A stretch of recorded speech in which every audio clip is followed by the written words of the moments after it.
नमस्कार दोस्तों, आज की इस क्लास में घातांक और करनी के कुछ महत्वपूर्ण प्रश्न को करेंगे।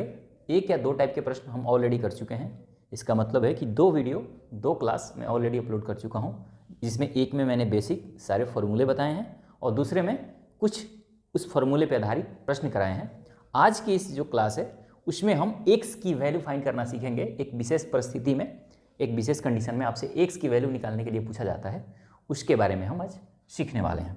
जैसे क्या है प्रश्न, इसको आइए समझ लेते हैं। मान लीजिए प्रश्न दिया हुआ है कि 27 के power 2x minus 1 equal to 243 के पावर 3। अब यहाँ आपको x की वैल्यू निकालनी है। क्या निकालना है? आपको निकालना है x बराबर क्या होगा, यहाँ x की वैल्यू क्या है। तो इस तरह के प्रश्न करने के लिए एक चीज़ ध्यान रखिए कि अगर a के पावर m हो बराबर a के पावर अगर n हो तो m और n बराबर हो जाता है। ये आपको ध्यान रखनी है। क्यों बराबर होता है? अगर आपका आधार बराबर है तो बराबर के इस पार और उस पार के जो घात होते हैं वो भी बराबर होते हैं। तो हमें क्या करना है कि 27 2x माइनस 1 है पावर में और 243 है। आपको इस तरह से करना है कि इस दोनों का बेस बराबर हो जाए। तो कैसे होगा बेस बराबर, इसको कैसे करना है आइए समझते हैं। 27 को आप क्या लिख सकते हैं, 3 के पावर 3 और इसके पावर है 2x माइनस 1 बराबर 243 को क्या लिख सकते हैं, 3 के कितने पावर में लिख सकते हैं, तो 3 तिया 9 3 27 3 81 तिया 243, यानी 3 के पावर 5 होता है 243 और इसके ऊपर आ गया हमारा 3। अब इसको क्या लिख सकते हैं, ये 3 a के पावर घात के ऊपर घात है तो ये आपस में गुणा होता है, ये मैं पहले बता चुका हूँ। तो क्या हो जाएगा 3 के पावर, अब ये 3 में और 2x माइनस 1 से गुणा होगा, यानी 3 यहाँ गुणा में आएगा। उसी तरह से बराबर में ये भी गुणा हो जाएगा, तो 5 में 3 से गुणा करोगे तो आ जाएगा 15। अब ये दोनों तरफ बेस समान हो गया, आधार क्या हो गया, बराबर हो गया। तो जब आधार बराबर हो गया तो इसका मतलब कि ये दोनों घात भी बराबर होंगे। ये ध्यान रखनी है जब बीच में बराबर के चिन्ह हो। तो घात बराबर होंगे तो क्या आ जाएगा 2 into 3 into 2x minus 1 equal to 15। यहाँ से x की वैल्यू निकाल लेना है। अब 3 से इसमें भाग दे दोगे तो आ जाएगा ये 5, 2x माइनस 1 इक्वल टू आ गया 5। तो 2x बराबर ये माइनस 1 यहाँ है, इधर जाके प्लस होगा तो आ गया 6। x बराबर क्या हो जाएगा 6/2, भाग दोगे तो आ जाएगा 3। यही हो गया आंसर, यानी x की वैल्यू क्या आ गई 3। इस तरह से प्रश्न को करना होता है। इस तरह के प्रश्न बहुत ही इस टॉपिक से पूछे जाते हैं कि घात में आपको कोई इस तरह से x y z कोई भी नंबर दी होती है और उसको आपको फाइंड करना होता है कि उसकी वैल्यू क्या होगा। तो आइए कुछ और इस तरह के प्रश्न करते हैं और चीज़ें क्लियर हो जाएंगी। अब दोस्तों ये प्रश्न दिया हुआ है कि 3 के पावर x प्लस 8 बराबर 27 के पावर 2x प्लस 1। तो जब बराबर के इस तरफ और उस तरफ की बात हो तो मैंने कहा कि इसके आपको बेस को बराबर कर लेना है। इसको क्या कहते हैं, बेस, और इसको कहते हैं घात। यानी 3 यहाँ आधार है जिसको बेस कहते हैं और उसके ऊपर जो है उसको घात कहते हैं। तो मैं 3 को 27 तो बना नहीं सकता, लेकिन 27 को 3 के रूप में लिख सकता हूँ। कैसे, आइए इसको समझते हैं। 3 के पावर x प्लस 8 ये ऐसे ही रहेगा। 27 को मैं लिख सकता हूँ 3 के पावर 3 और उसके पावर आ गया 2x प्लस 1। अगर कोई भी दिक्कत आ रहा हो बेसिक में तो डिस्क्रिप्शन में लिंक मिल जाएगा उस 2 वीडियो का, तो पहले वाला ही वीडियो देख लीजिए, उसमें सारी चीज़ें मैं ऑलरेडी बहुत बढ़िया से क्लियर कर दिया है, वहाँ आपको फिर दिक्कत नहीं आएगी। अब क्या होगा, 3 के power x plus 8 equal to, अब क्योंकि ये घात के ऊपर घात है तो मैंने एक फार्मूला आपसे बताया हुआ है कि a के पावर m हो और इसके पावर n हो तो ये घात आपस में जुड़ जाता है। यानी अगर घात के ऊपर घात हो तो आपस में गुणा होता है, जुड़ता नहीं है, ध्यान रखना। तो हो जाएगा a के पावर m गुना n, ये भी एक फार्मूला होता है, ये भी आपको याद रखनी है। तो क्या हो जाएगा 3 के पावर 3 और गुना 2x प्लस 1। तो अब क्या होगा, ये दोनों बेस बराबर है तो अब घात बराबर हो जाएगा। लेकिन ध्यान रखना ये बीच में बराबर हो तभी, अगर ये दोनों गुणा में हो तो फिर बेस जुड़ जाता है, यहाँ बराबर में आएगा। बराबर बीच में है और दोनों तरफ के बेस बराबर हों तो घात भी बराबर होता है।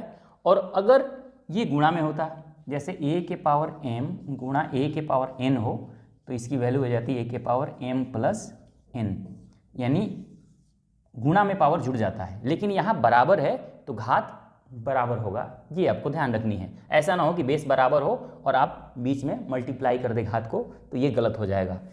मल्टीप्लाई और जोड़ तब होगा जब आपके गुणा में दिए हों दो नंबर, और बराबर तब आएगा जब आपको बराबर के इस तरफ और उस तरफ की आधार बराबर हो। तो क्या हो जाएगा, x प्लस 8 इक्वल टू 3 से गुणा करोगे तो आ जाएगा 6x प्लस 3। तो x बराबर क्या आएगा, सॉरी अब 6x को इधर लेके जाओ तो आ जाएगा 8, ये प्लस है इधर जाके माइनस हो जाएगा, तो -3 इक्वल टू 6x, ये आ जाएगा -x, तो आ गया 5 इक्वल टू 5x। तो x बराबर क्या हो जाएगा, 5/5 बराबर 1 आंसर। एक की वैल्यू क्या आ गई, सॉरी x की वैल्यू क्या आ गई, 1। तो इस तरह से प्रश्न, इस तरह के प्रश्न जब भी दिए हों तो इस तरह से आपको चीज़ें फाइंड करनी है। जब भी इस तरह की चीज़ दिया हो तो ध्यान रखना बीच में बराबर आएगा, उसके दोनों तरफ कुछ संख्याएं होंगी, आपको उसके बेस को बराबर कर लेना है और बेस को बराबर करने के बाद उसके घात को बराबर करके वहाँ से x की वैल्यू निकाल लेनी है। तो दोस्तों अगला प्रश्न है कि x के पावर 5 भागा x के पावर 4 की पावर अगर 3 हो और फिर भाग देना हो x स्क्वायर से, तो इसकी वैल्यू क्या होगी, ये आपको बतानी है।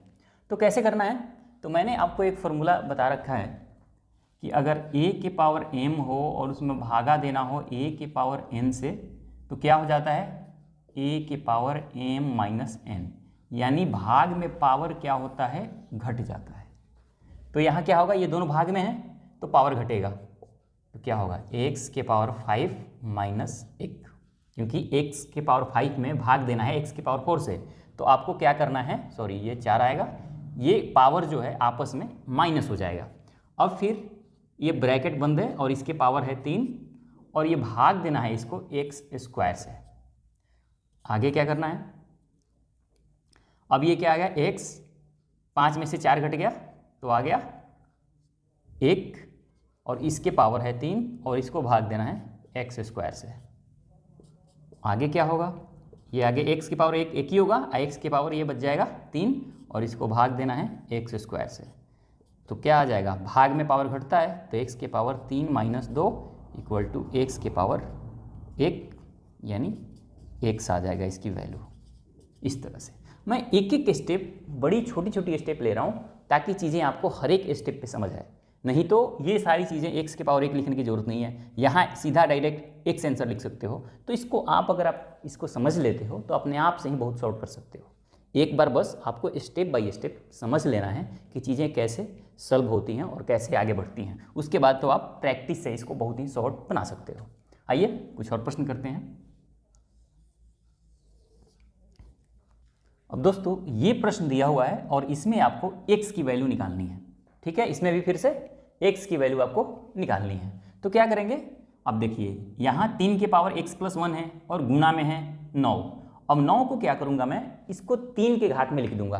कैसे, इसको क्या करेंगे, 3 के पावर x प्लस 1 और गुणा, अब 9 को लिख सकता हूँ मैं 3 के पावर 2, 3 का स्क्वायर 9 हो जाएगा और माइनस, अब 243 को मैं क्या लिखूंगा, अब यहाँ ध्यान रखने वाली बात है, सॉरी यहाँ एक है, अब 243 को मैं लिख दूंगा 3 के पावर 5, क्योंकि सबके बेस आपको समान कर देना होता है। आगे की क्या कार्रवाई होगी, बराबर 0 दिया हुआ है, तो अब ये क्योंकि गुणा में है और आधार बराबर है तो इनके पावर जुट जाता है, तो पावर जुटेगा तो क्या होगा, 3 के पावर x प्लस 1 और प्लस 2 हो जाएगा। ये दोनों घात आपस में जुड़ जाते हैं गुणा में, जैसे मैंने यहाँ आपको बता रखा है कि a के पावर m गुणा a के पावर n हो तो a के पावर m प्लस n हो जाता है, तो ये जुड़ जाएगा। अब ये माइनस है इधर ना, -3 के पावर 5, मैं इसको बराबर में लेके चला जाता हूँ इस तरफ, तो ये आ जाएगा +3 के पावर 5। अब मैंने कहा कि ये दोनों बराबर के इस तरफ और उस तरफ आधार समान है तो घात भी समान होगा, तो क्या होगा, x प्लस 3, 2 और 1 3 होगा, बराबर इसका घात है 5, ये बराबर हो जाएगा। तो क्या हो जाएगा, x बराबर 5 माइनस 3 इक्वल टू 2, ये हो गया आपका आंसर, यानी एक्स की वैल्यू क्या आ गई, एक्स की वैल्यू आ गई 2। तो इस तरह से चीज़ें बढ़ती हैं आगे। आइए एक और प्रश्न करते हैं दोस्तों। अगला प्रश्न है, इसमें भी x की वैल्यू फाइंड करनी है। ये प्रश्न दिया हुआ कि 2 के पावर 2x प्लस 6 मल्टीप्लाई 2 के power x minus 3 equal to 64। तो find the value of x की वैल्यू फाइंड करनी है। तो क्या करना है, अब देखिए ये आसान, कितना आसान है, ये दोनों मल्टीप्लाई में है, आधार इनका समान है, आधार समान है तो पावर क्या होगा, जुड़ जाएगा। तो 2 के पावर क्या होगा 2x प्लस 6, इसका घात जुड़ेगा और प्लस हो जाएगा x माइनस 3, ये भी जुड़ जाएगा, बराबर। अब 64 को 2 के घात में लिखना है, क्योंकि यहाँ 2 है ना, तो 64 को अगर 2 के घात में लिखता हूँ तो वो घात घात बराबर होगा, अगर आधार समान कर लें 2 के बराबर। तो 64 को मैं लिख दूंगा क्या होगा, यानी 2 के पावर 6 के रूप में लिख सकते हैं हम 64 को। अब यहाँ देखते हैं आप कि ये भी 2 है, ये भी 2 के पावर है, तो जब आधार समान है तो घात समान होता है, ये हम पढ़ते आ रहे हैं। तो क्या आ जाएगा 2x प्लस 6, ये घात है इसका, और प्लस से जाएगा तो ये एज इट इज रहेगा x माइनस 3 इक्वल टू 6। तो क्या होगा x और प्लस 2x आ गया 3x, अब 6 में से 3 घट गया तो माइनस आ गया, सॉरी प्लस 3, क्योंकि ये प्लस है, इक्वल टू आ गया 6। तो 3x 6 और ये प्लस है, इधर आ गया माइनस हो गया, तो आ गया ये 3। तो x बराबर आ जाएगा 3/3 इक्वल टू 1 आंसर। x की वैल्यू क्या आ गई, 1 आ गई। तो इस तरह से प्रश्न आपको करने होते हैं। मैं आशा करता हूं कि इस तरह के प्रश्न जब भी आएगा तो आप आसानी से सॉल्व कर देंगे। एक और थोड़ा सा डिफरेंट टाइप के प्रश्न हैं, उसको आइए कर लेते हैं, क्योंकि वो एक अलग वैरायटी है और उसकी भी पूछे जाने की संभावना बनती है, तो उसको भी समझना जरूरी है। दोस्तों प्रश्न कुछ इस तरह से है कि a के पावर b इक्वल टू 125 है, तो आपको बतानी है कि a माइनस बी के power a plus B minus 4 की वैल्यू क्या होगी, इसके बराबर क्या होगा, ये आपको बतानी है।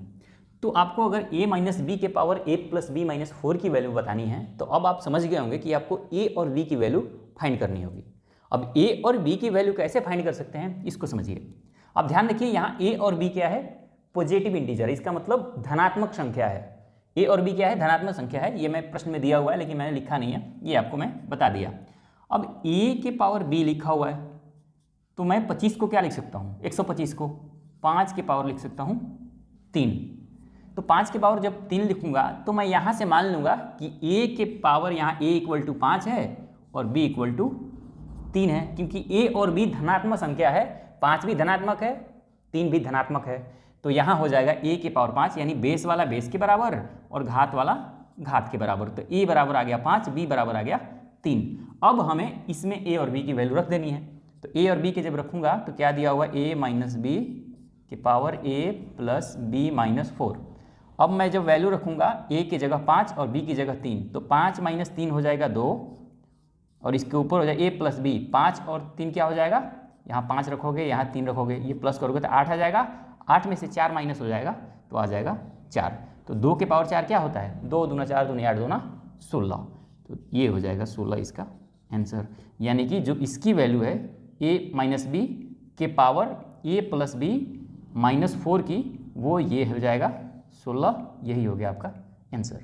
तो इस तरह से भी कई बार क्वेश्चन पूछ लिए जाते हैं, जब कभी भी इस तरह के नंबर दिए हों तो बेस वाला बेस के बराबर हो जाता है और घात वाला घात के। तो ये एक थोड़ा सा डिफरेंट टाइप का क्वेश्चन था जो मैंने पीछे बताया, इसलिए इसको मैंने बताना जरूरी समझा। और इसको भी ध्यान रखिएगा, याद रखिएगा कि इस तरह के प्रश्न जब भी आए तो आप इसको आसानी से कर दें। तो मैं आशा करता हूँ कि आप इसको समझ गए होंगे। आपको ये क्लास कैसा लगा आप कमेंट्स में बताइए। देखने के लिए आपका बहुत बहुत धन्यवाद। मिलते हैं अगले वीडियो में, तब तक के लिए नमस्कार।